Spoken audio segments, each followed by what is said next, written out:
धन्यवाद सभापति महोदय।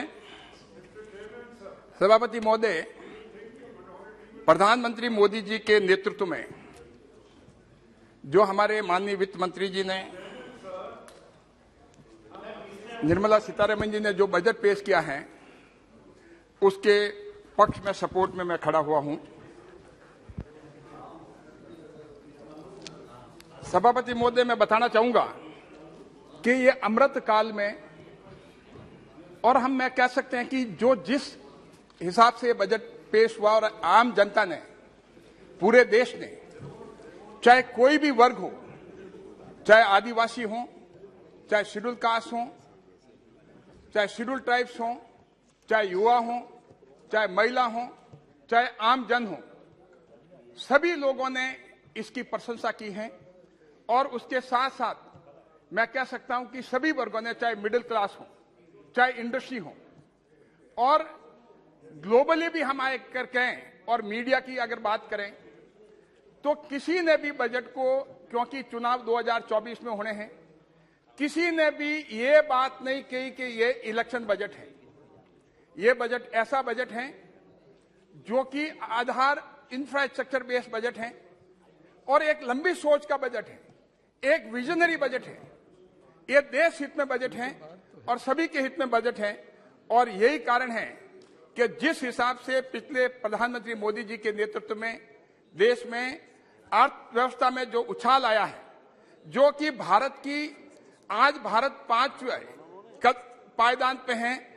आज भारत 5वीं लार्जेस्ट इकोनॉमी है वर्ल्ड में, जो कि पहले 2014 में 10 पे थी। वो अपना आप में एक बहुत बड़ा इंप्रूवमेंट हुआ है।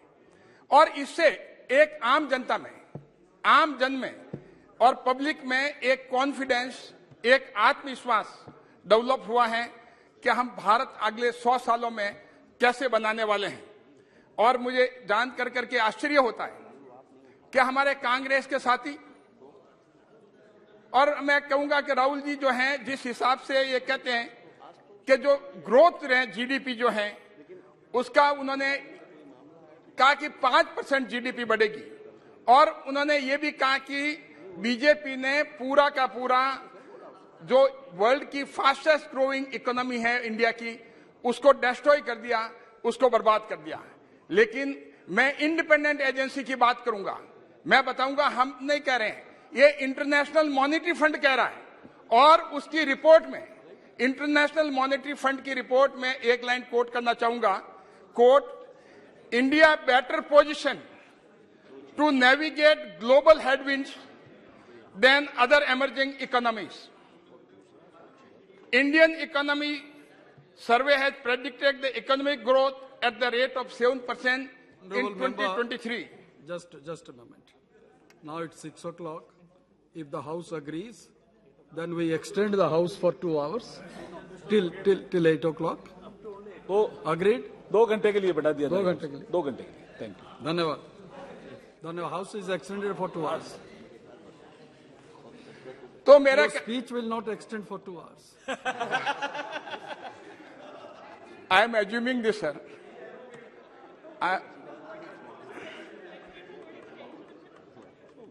तो इंटरनेशनल मॉनेटरी फंड के प्रेडिक्शन से इंडिया जो है फास्टेस्ट ग्रोइंग मेजर इकोनॉमी है 2023 की। और मैं ये कह सकता हूं कि इंडिया जो है एक ब्राइट स्पॉट, जबकि पूरे विश्व में एक डार्क हॉराइजन बना हुआ है। पूरे सारी इकोनॉमी हम अगर देखें कंपेयर करके, तो आज इंडिया की इकोनॉमी पैंडेमिक कोविड होने के बाद में भी, और जिस हिसाब से इकोनॉमी को प्रधानमंत्री मोदी जी के नेतृत्व में पूरे देश में संभाल रखा है, वो अपना आप में बहुत बड़ी बात है।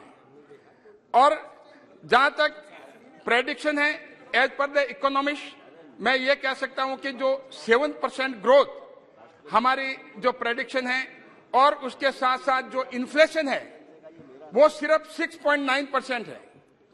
तो हमारी ग्रोथ जो है वो हाई ग्रोथ है, और हमारा मॉडरेट इन्फ्लेशन है। और हम अगर दूसरे इकोनॉमीज की बात करें, वर्ल्ड की सबसे बड़ी इकोनॉमी अगर यूएसए की बात करें, उसकी ग्रोथ सिर्फ 1.7% है। और भारत की ग्रोथ जो है वो 7% है।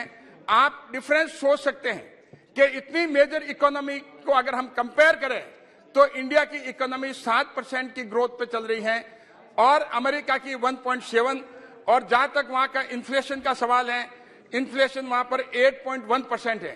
तो हम कह सकते हैं कि इंडिया में जो है हाई ग्रोथ है, मॉडरेट इन्फ्लेशन, और अमेरिका का जो अगर हम देखें तो लो ग्रोथ और हाई इन्फ्लेशन। और जहां जर्मनी की बात करें वहां 1.6% ग्रोथ है और उसका इन्फ्लेशन जो है 8.4% है। तो वहां पर भी लो ग्रोथ और हाई इन्फ्लेशन। मैं दूसरी इकोनॉमी जो और भी हैं, जो डेवलप्ड इकोनॉमी, उनकी बात नहीं करना चाहूंगा, लेकिन वो भी जो है वो इंडिया से बेटर पोजीशन में नहीं है। तो आज पूरे विश्व में अगर हम देखे जाए तो इंडिया की ग्रोथ रेट जो जीडीपी की है 7%, अपने आप में एक बहुत बड़ी बात है। मैं ये जो कोड जो है मॉर्गन स्टैनले ने भी, उन्होंने भी कहा कि India to surpass Japan, Germany to become the third largest economy by 2027। तो अपने आप में बहुत बड़ी बात है कि जो प्रधानमंत्री मोदी जी के नेतृत्व में हमारे बजट में जो आधारभूत ढांचा रखा गया है, जो एक फाउंडेशन और नींव रखी गई है, उस पे जो हमारा फाउंडेशन और नींव जबरदस्त सॉलिड है और उनका विजन है कि 2027 तक हम जापान और जर्मनी को भी सरपास कर सकें। जहां तक फाइनेंशियल टाइम्स ने भी India plan to take on China as South Asia's favourite leader with the private sector help the New Delhi step spending on infrastructure in neighbouring countries also. तो कहने का मतलब है कि आज जो है जिस हिसाब से ये कह रहे हैं कि इंडिया जो है डिस्ट्रॉय कर दी है, लेकिन बिना फैक्ट की जांच करें, लेकिन वैसे पूरा देश इनको गंभीरता से लेता भी नहीं है।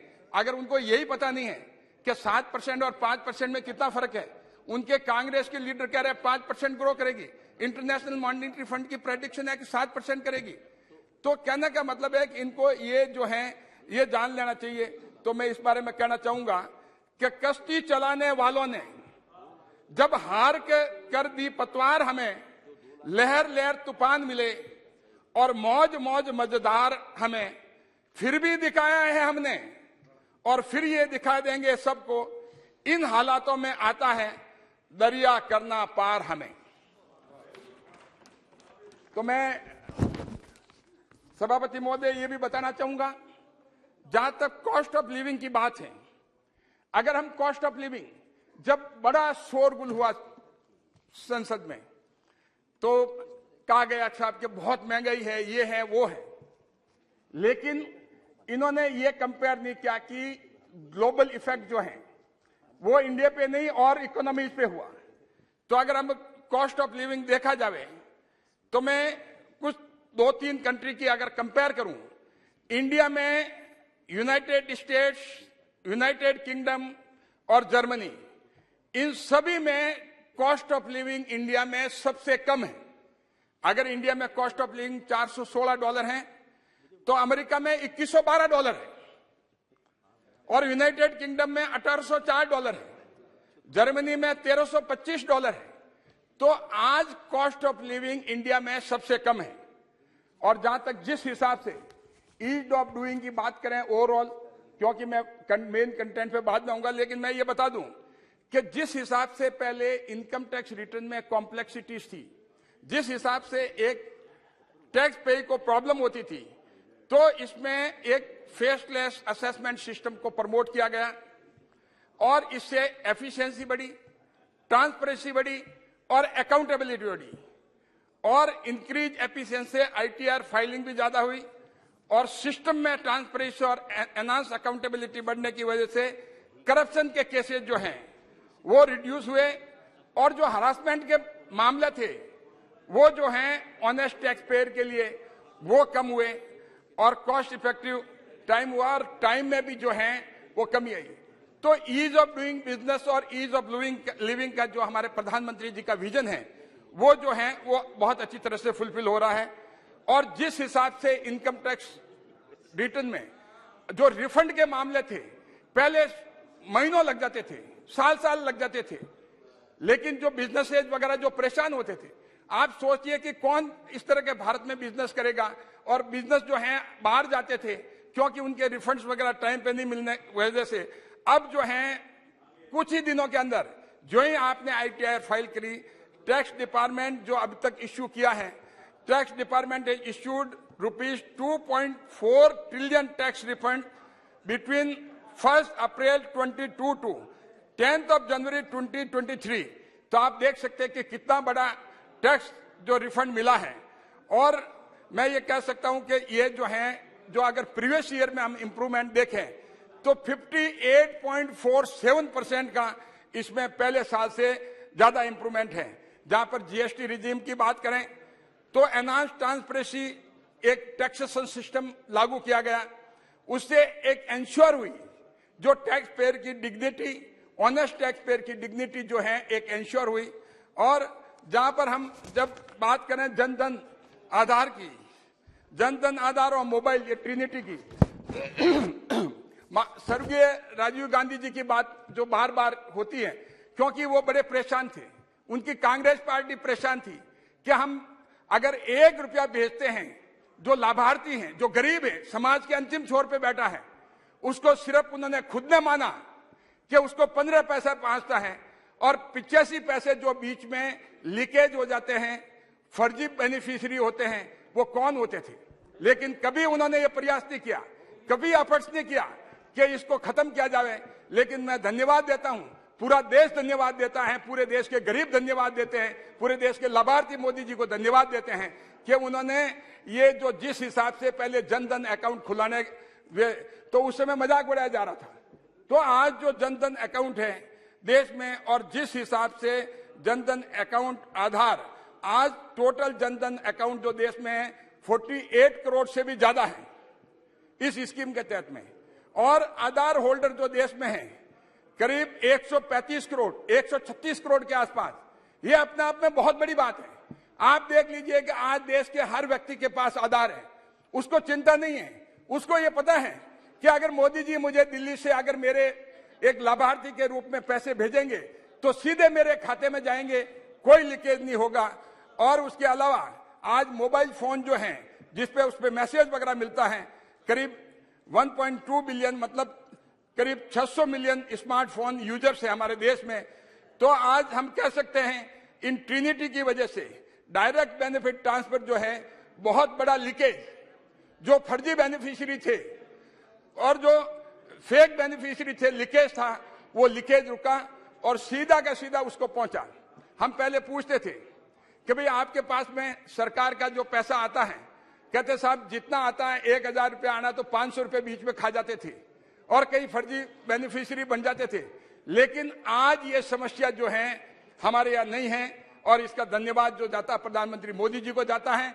गरीब देश का आज समाज के अंतिम छोर पे जो व्यक्ति बैठा है वो खुश हैं कि उसके खाते में जो है सीधा पैसा पहुंचता है। और इस स्टेबल और ट्रांसपेरेंट रिजीम की वजह से करीब आप देखिए करीब 27 लाख करोड़ रुपया जो है वो बेनिफिशियरियों को पहुंचा है। माननीय सभापति महोदय, मैं बताना चाहूंगा 27 लाख करोड़ सिर्फ डायरेक्ट बेनिफिट ट्रांसफर से पहुंचा है। और अगर ये लीकेज होता तो आप अनुमान लगाइए मोटे मोटे तौर पे 10 लाख करोड़ से ज्यादा ये लीकेज होता और फर्जी लोगों के पास जाता और या भ्रष्टाचार की भेंट चढ़ जाता। उस बेनिफिशियरी के पास, उस गरीब के पास पैसा नहीं पहुंचता। आज 27 लाख करोड़ उनके खातों में सीधा पहुंचा है। और जब ये आधार जब आया तो कांग्रेस के नेता बार बार कहने लगे कि तो आधार जो है ये तो बीजेपी का जो सर्विलेंस टूल है, ये गरीबों के साथ मजाक है। क्या वो कांग्रेस नहीं चाहती है कि डायरेक्ट बेनिफिट ट्रांसफर से गरीबों के खातों में सीधा पैसा पहुंचे? जब उन्होंने कहा कि ये सिर्फ आधार जो है सर्विलेंस के लिए है, तो आप चाहते हैं कि ये आधार गरीबों को जारी नहीं हो। लेकिन इसकी वजह से जो बहुत बड़ा बेनिफिट हुआ है, और मैं ये भी कहूंगा जिस हिसाब से प्रधानमंत्री मोदी जी का विजन मेक इन इंडिया और आत्मनिर्भर भारत की वजह से हमारी मैन्युफैक्चरिंग कैपेसिटी इंक्रीज हुई है, एनहांस हुई है, एम्प्लॉयमेंट का एनहांसमेंट हुआ है और हमारी उसी वजह से कॉन्सिक्वेंशियल इफेक्ट की वजह से हमारी जीडीपी भी बढ़ी है।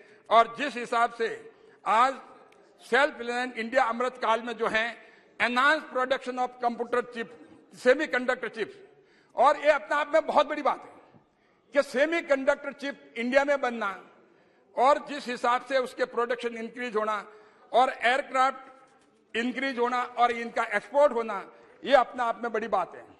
और मैं ये भी बताना चाहूंगा कि एक टाइम था जिस समय हम कहते थे कि 4 लाख करोड़ का लगभग इलेक्ट्रॉनिक्स डिवाइसेस, चाहे मेडिकल डिवाइसेज हो, चाहे कोई तरह की डिवाइसेज हो, वो हमें इंपोर्ट करनी थी। और उसके इंपोर्ट से हमारा कितना जो है फॉरेन करेंसी जो है वो खराब होता था, वो जाता था उसमें। लेकिन आज जो मोदी जी का विजन, प्रधानमंत्री जी का विजन कि ये चीजें जो हमारे यहाँ इंडिया में मैन्युफैक्चर होनी चाहिए, इलेक्ट्रॉनिक्स डिवाइसेज, चाहे मेडिकल डिवाइसेज हों, चाहे मोबाइल से संबंधित हों, ये अगर यहाँ मैन्युफैक्चर होने से तो कम हमारा जो है यहाँ पर एम्प्लॉयमेंट मिलेगा और देश की जीडीपी बढ़ेगी और आगे बढ़ेगा। तो आज हम देख सकते हैं, जहां तक एयरक्राफ्ट की बात मैं करूं तो वहां पर इंक्रीज हुआ हमारा एक्सपोर्ट, हमारा improved structure for air transport हुआ, इंक्रीज प्राइवेट पार्टिसिपेशन हुआ और इंप्रूव्ड कनेक्टिविटी हुई। यह आज देखने को मिलता है। और जहां तक मोबाइल फोन की हम बात करें कि इंपोर्ट, आज पहले हम हमेशा इंपोर्ट करते थे मोबाइल फोन, आज मोबाइल फोन जो है इंपोर्ट हमारा बहुत डिक्रीज हो गया है और मोबाइल फोन का एक्सपोर्ट जो है वो इंक्रीज हुआ। आज हम मेजर एक्सपोर्टर हैं मोबाइल फोन के और एक्सपोर्ट हमारा करीब $5.8 बिलियन का हुआ है 2022 में। ये अपना आप में एक रिकॉर्ड है। और एस्टिमेटेड जो हम कह रहे हैं कि 2023 में जिस हिसाब से स्पीड बढ़ेगी वो एस्टिमेटेड $9 बिलियन का जो है एक्सपोर्ट होगा। और जहां तक टॉयज वगैरह की बात करें, चाइना से खिलौने तक चाइना से आते थे, लेकिन मोदी जी की दूरदृष्टि की ये चीजें जो हम अगर यहाँ मैन्युफैक्चर नहीं करेंगे तो हमें कितना लॉस होगा, हमारी फॉरेन करेंसी जो है कितनी जो बेकार जाएगी।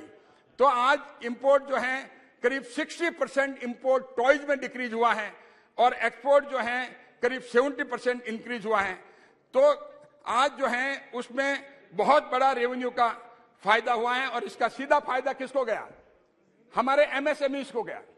आज देश में सबसे ज्यादा परसेंटेज में हम इंडस्ट्री को देखें तो हमारे एमएसएमईज हैं और एमएसएमईज में छोटे छोटे लोग गांवों के जो हैं वो इन्वॉल्व हैं। तो मोदी जी का विजन है कि हमारी एमएसएमईज जो हैं और आगे कैसे बढ़े, उनका प्रोडक्शन और कैसे बढ़े, उनको लोगों को रोजगार कैसे मिले। जहां तक डिफेंस एक्सपोर्ट्स की बात है, ये इंडस्ट्री अपने आप में बहुत मजबूत हुई है और एक्सपोर्ट जो है लगभग 6 टाइम्स बढ़ना अपने आप में बहुत बड़ी बात है। और जो कि हमारा डिफेंस एक्सपोर्ट जो है करीब लगभग 14,000 करोड़ जो है वो 2022 में क्रॉस कर चुका है। और हमने एनहांस प्राइवेट पार्टिसिपेशन और इंक्रीज एफडीआई की वजह से और भी जो आगे हमारा फ्यूचर जो है इसमें बहुत जबरदस्त है। और indigenous aircraft carrier INS Vikrant की बात कर रहे थे, ये उनको कम से कम ये चीज देखनी थी कि जो देश में अच्छी हो रही है उसकी प्रशंसा करें। लेकिन कांग्रेस और विपक्ष का काम एक ही है और पूरा देश प्रशंसा करता, पूरा देश खुश है, लेकिन इनको तकलीफ है। ये जो है जो आप कंस्ट्रक्टिव बात बताएं, आप destructive attitude 24 hours destructive attitude रखते हैं और हर बात के लिए डिस्ट्रक्टिव एटीट्यूड रखते हैं। जो फिगर हैं उसको भी स्वीकार करने की कोशिश नहीं करते हैं। तो ये एटीट्यूड जो है वो देश हित में नहीं है, इनको छोड़ना पड़ेगा। नहीं छोड़ेंगे तो जो जनता है वो छुड़वा देगी इनसे। और जहां तक खादी और विलेज इंडस्ट्री की बात है, कभी हम सोच सकते थे कि खादी और विलेज इंडस्ट्री जो है उसका जो इतना बड़ा काम जो है उसमें गवर्नमेंट के एफर्ट्स की वजह से करीब 1 लाख करोड़ का टर्नओवर और खादी की सेल जो है वो 4 टाइम इंक्रीज हुई है गवर्नमेंट के एफर्ट्स की वजह से। इसका डायरेक्ट कॉन्सिक्वेंशियल इफेक्ट क्या है सभापति महोदय, मैं बताना चाहूंगा। इसका सीधा खादी एंड विलेज इंडस्ट्री का सीधा असर रूरल इकोनॉमी पे है। रूरल माइग्रेशन जो है अर्बन में जो होता है वो कम होगा, क्योंकि जब रूरल में जॉब्स नहीं होती है तो अर्बन में माइग्रेशन होता है। तो हमारे ग्रामीण युवा जो हैं उनको रोजगार के लिए खादी एंड विलेज इंडस्ट्री में एक बहुत बड़ा प्लेटफॉर्म मिलेगा और अर्बन सेंटर हैं उन पे एक बर्डन कम होगा। और जो हमारे खास करके गांव में जो खेती होती है, खेती के साथ साथ जब लीन सीजन होती है, ऑफ सीजन होती है, उसमें कुछ काम नहीं होता है। तो ये छोटे छोटे एमएसएमई जो हैं, हमारी जो महिलाएं हैं, हमारे जो वीवर हैं और इंडिजिनस क्राफ्टमैन हैं, उनको जो है ये प्रोत्साहन मिलेगा। और मैं ये कहना चाहूंगा कि जिस हिसाब से हमारे स्मॉल बिजनेसेस, छोटे छोटे बिजनेस जो थे, कभी उनको बैंक से वास्ता ही नहीं था, तो उनका लिंकेजेस विद फॉर्मल बैंकिंग से हुआ और फॉर्मिंग बैंकिंग की वजह से ये पहली बार इतना बड़ा हुआ। और उससे उनको सबसे बड़ी बात, आज तक कभी भी कोलेटरल फ्री उनको लोन नहीं मिलता था, लेकिन मोदी जी के नेतृत्व में, मोदी जी के विजन की वजह से आज उनको कोलेटरल फ्री लोन भी नहीं, अफोर्डेबल लोन जो है उनको पीएम स्वनिधि के तहत, उस स्कीम के तहत जो है वो मिल रहा है। इसमें एक ईज ऑफ डूइंग बिजनेस का एनहांस हुई है और इंक्रीज अवेलेबिलिटी ऑफ क्रेडिट जो है वो उनको मिला। और टोटल अगर हम बात करें, जब फिगर्स पे जाएं, 95% total loan request are sanction. आप सोच ही देखिए, कई बार जो है ये बिना फिगर की बात करते हैं कि नहीं इतना नहीं हुआ, वो नहीं हुआ, लेकिन ये जो है ये गवर्नमेंट के फिगर है, 95% जो है वो लोन जो रिक्वेस्ट करी उनके सैंक्शन हुए। इससे हमारे एम्पावर्ड कौन हुए?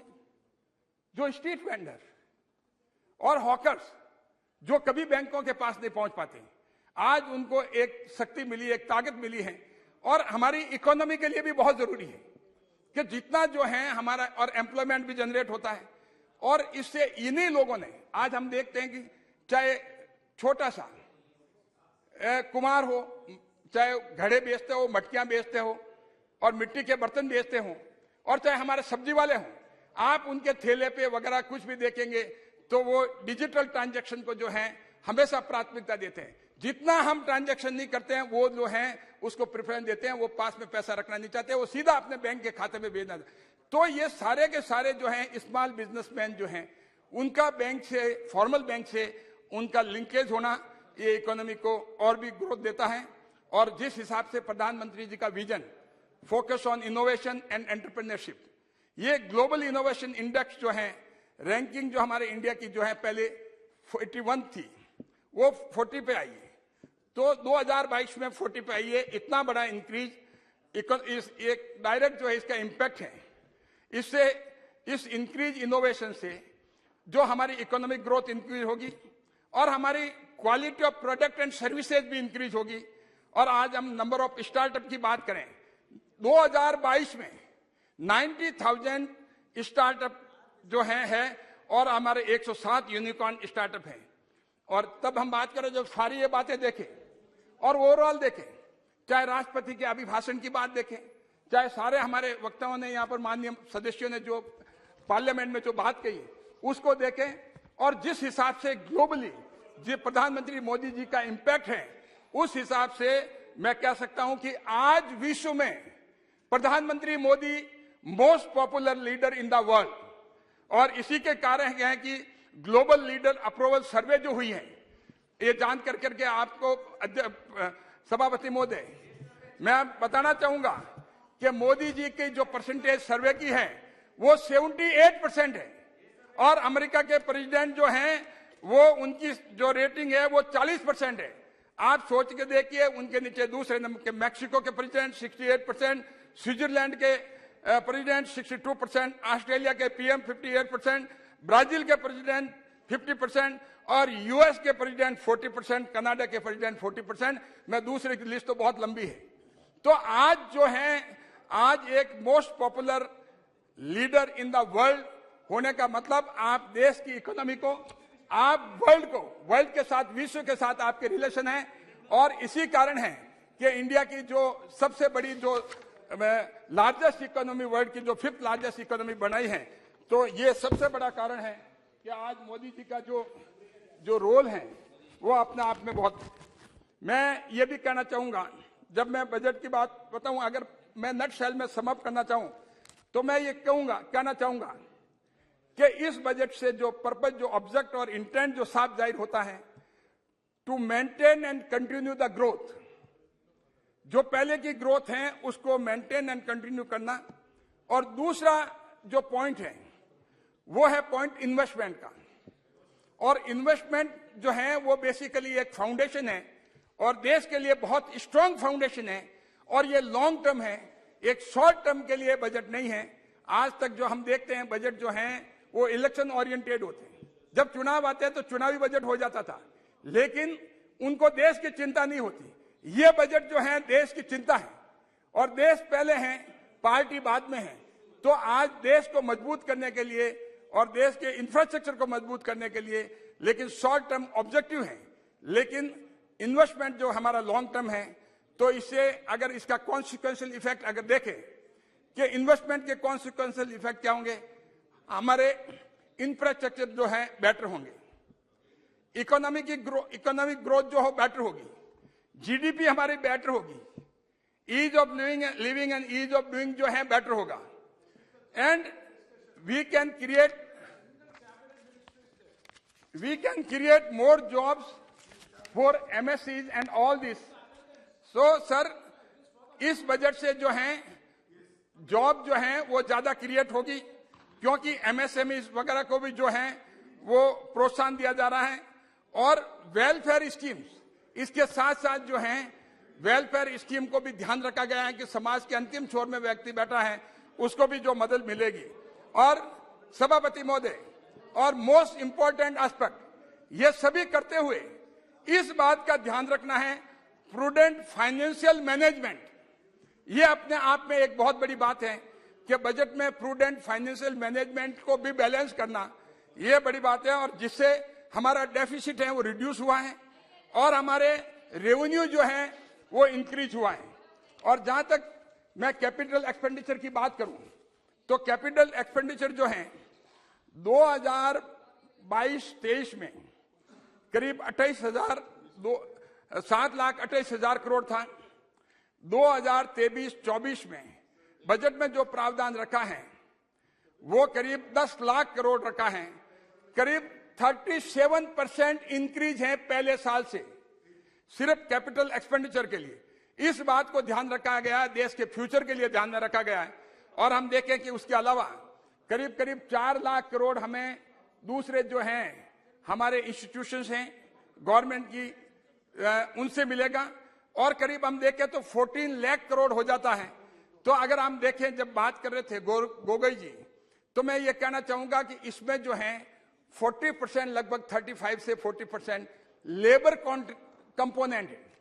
तो चाहे आप नरेगा का देखें तो कुल मिला के हमें एम्प्लॉयमेंट देना है, तो चाहे रूरल एम्प्लॉयमेंट हो चाहे अर्बन एम्प्लॉयमेंट हो, तो उस कंपोनेंट में आप देखें तो करीब इस बजट में से पूरा देखें हम 10 लाख करोड़ का ही अगर कैपिटल एक्सपेंडिचर का देखें प्रावधान जो किया गया है, उसमें 4 लाख करोड़ लगभग लेबर कंपोनेंट में जाता है। तो इसीलिए देश में जो जिस हिसाब से इंफ्रास्ट्रक्चर के लिए बजट रखा गया है उसमें जो हमारे जो हैं उसमें आप देख सकते हैं कि इससे जो एम्प्लॉयमेंट जनरेट होगा। और मैं ये कह सकता हूं कि ये सेंट्रल गवर्नमेंट ओन अपना खुद का इन्वेस्टमेंट बढ़ा रही है, किसमें, खास करके जो इंफ्रास्ट्रक्चर सेक्टर्स हैं, रेलवेज, रोड्स, चाहे प्रधानमंत्री ग्राम सड़क योजना हो चाहे नेशनल हाईवे हो, और एनर्जी, रिन्यूएबल, जल जीवन मिशन, और इसके साथ साथ स्टेट गवर्नमेंट के लिए भी 1,30,000 करोड़ का प्रावधान रखा है इंटरेस्ट फ्री लोन 50 साल तक के लिए। अब ये तो स्टेट गवर्नमेंट की चॉइस है कि वो कहां खर्चा करें, किस इंफ्रास्ट्रक्चर में खर्चा करें, लेकिन आज ये प्रावधान रखा गया है, ये अपने आप में बहुत बड़ी बात है। तो जहां तक कैपिटल एक्सपेंडिचर के हम बेनिफिट देखें कि भी कैपिटल एक्सपेंडिचर रखा तो उसके बेनिफिट, डायरेक्ट बेनिफिट क्या है, एक मल्टीप्लायर इफेक्ट होता है। अगर कैपिटल एक्सपेंडिचर अगर नहीं हो तो मल्टीप्लायर इफेक्ट नहीं होगा। मल्टीप्लायर इफेक्ट क्या होगा, जैसे मैं एक आपको एग्जाम्पल दे रहा हूं, अगर 100 रुपए कैपिटल एक्सपेंडिचर के लिए रखा है तो उसकी जो सेम ईयर में 100 रुपए की वैल्यू जो है वो 245 रुपीज इकोनॉमी में ऐड होते हैं, उसकी वैल्यू। ये कैपिटल एक्सपेंडिचर, ये विजन है प्रधानमंत्री मोदी जी का कि उसमें हमें इंफ्रास्ट्रक्चर में, कैपिटल एक्सपेंडिचर में परमानेंट जो हमारे इस तरह के इंफ्रास्ट्रक्चर है, जब आज तक ध्यान नहीं दिया गया उसको ध्यान कैसे दें। तो आगे आने वाले वर्षों में भी ये करीब, सिर्फ मैं तो पहले साल का बताया 245 रुपए, लेकिन यही 10 लाख करोड़ रुपए का जो आने वाले वर्षों में इसका मल्टीप्लायर इफेक्ट जो है वो करीब आप देखेंगे 450 रुपया का इकोनॉमी में वैल्यू एडिशन होगा, तो इस वैल्यू एडिशन को भी ध्यान रखा है। यही कारण है कि कैपिटल एक्सपेंडिचर का बजट में प्रावधान जो है ज्यादा रखा है।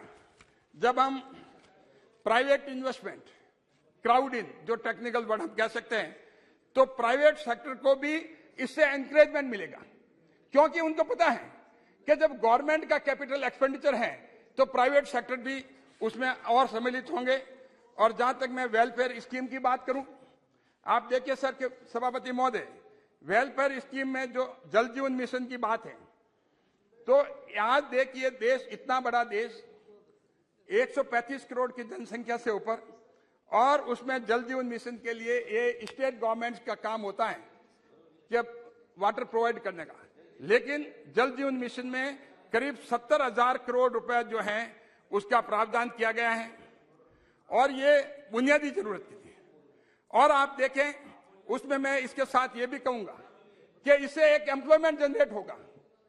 और इसके साथ साथ जब राजस्थान की बात आती है, मैं तो राज्यों को भी जो है, जिस हिसाब से राज्य स्पेंडिंग करते हैं, राजस्थान जो है पानी से तरस रहा है। पानी जो है राजस्थान में अवेलेबिलिटी कम है, और खास करके पश्चिमी राजस्थान में।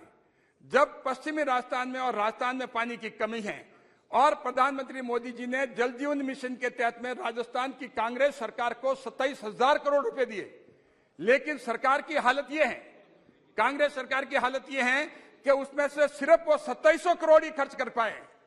तो इसीलिए ये जो है, ये काम है राजस्थान की कांग्रेस सरकार का, उनको स्पेंड करने का, और राजस्थान की गरीब जनता को जो गांव में, जो ढाणियों में रहती है, उनको पानी पहुंचाने का, लेकिन वो नहीं कर पा रही है।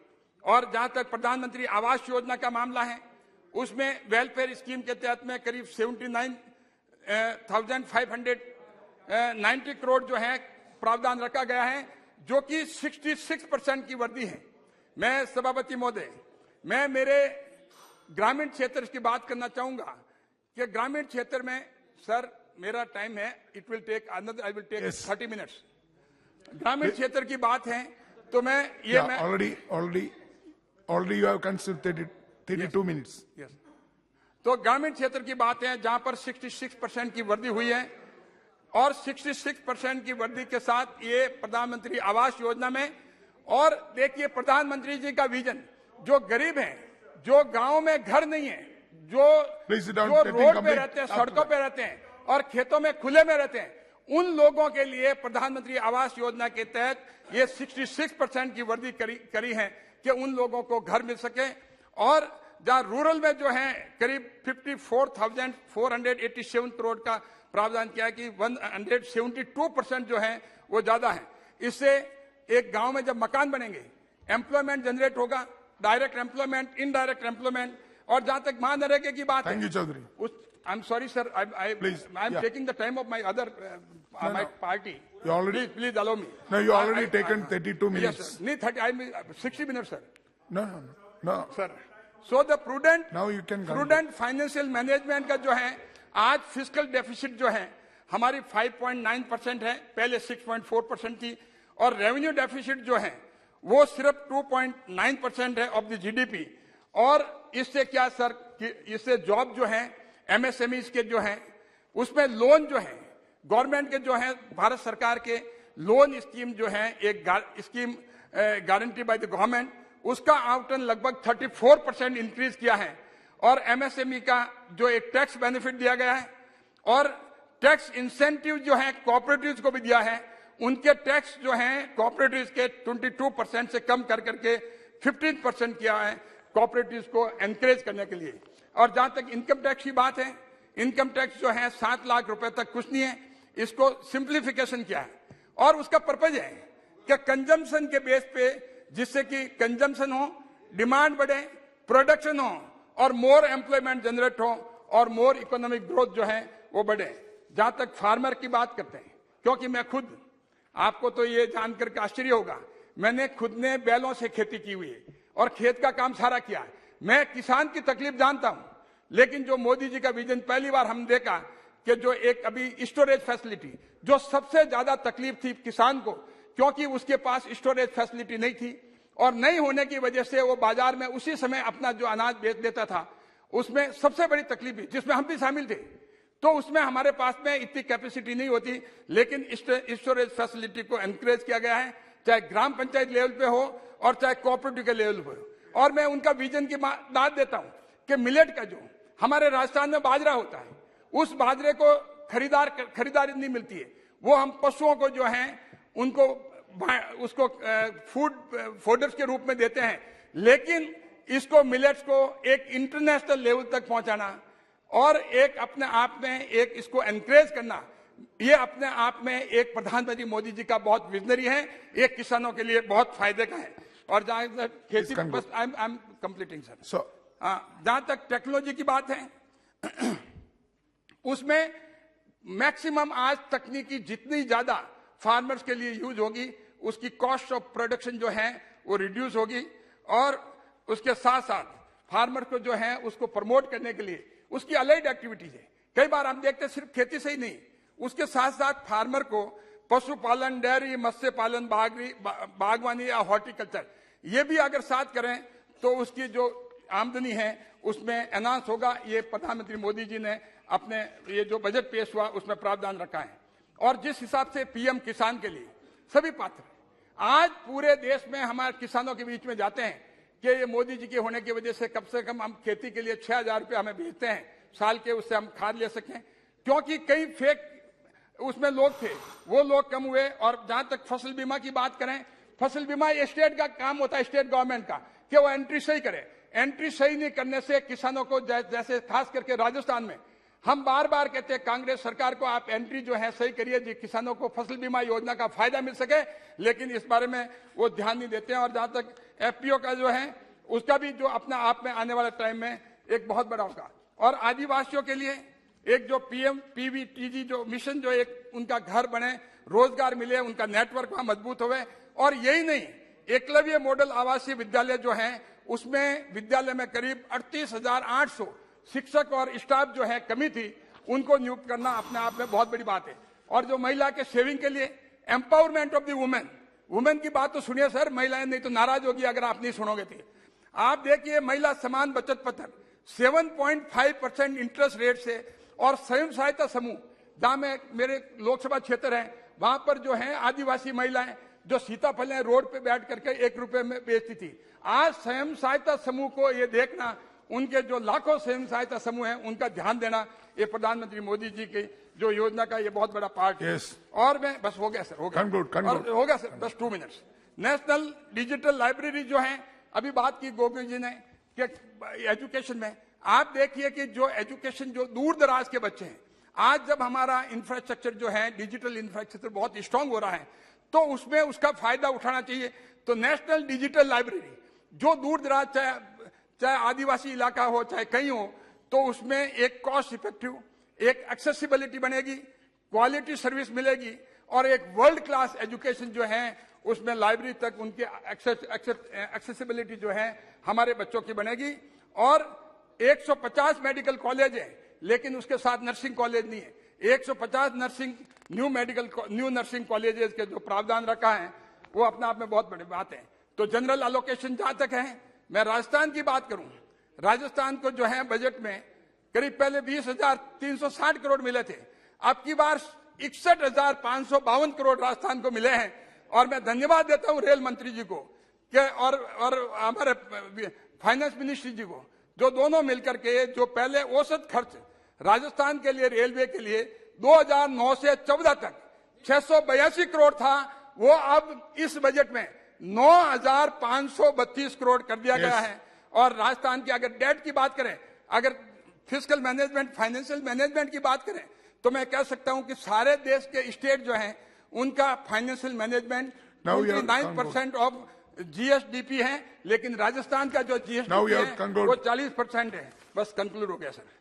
और मैं अब ये कहना चाहूंगा सर, जिस हिसाब से जो चैलेंजेस थे, उन चैलेंजेस को चाहे कोविड के टाइम थे, प्रधानमंत्री गरीब कल्याण अन्न योजना जो 28 महीने तक 80 करोड़ की, चाहे वैक्सीनेशन 200 करोड़ का और 200 करोड़ वैक्सीनेशन, और चाहे हेल्थ का जो लॉन्ग टर्म इंफ्रास्ट्रक्चर की मजबूती देने के लिए Ayushman Bharat health infrastructure mission, infrastructure, rail, road, energy और कम्युनिकेशन में जिस हिसाब से ये बजट जो प्रावधान रखा गया है अपने आप में बहुत अनुकरणीय है। और मैं हमारे प्रधानमंत्री जी मोदी जी के नेतृत्व में जो हमारे माननीय वित्त मंत्री निर्मला सीतारमण जी ने जो बजट पेश किया है उसको मैं सपोर्ट करता हूं। और आखिर में मैं ये कह करके मेरी वाणी को विराम देता हूं, कुछ तो फूल खिलाए हमने और कुछ फूल खिलाने हैं, मुश्किल है ये बाग में, अब तक कांटे कई पुराने हैं। धन्यवाद।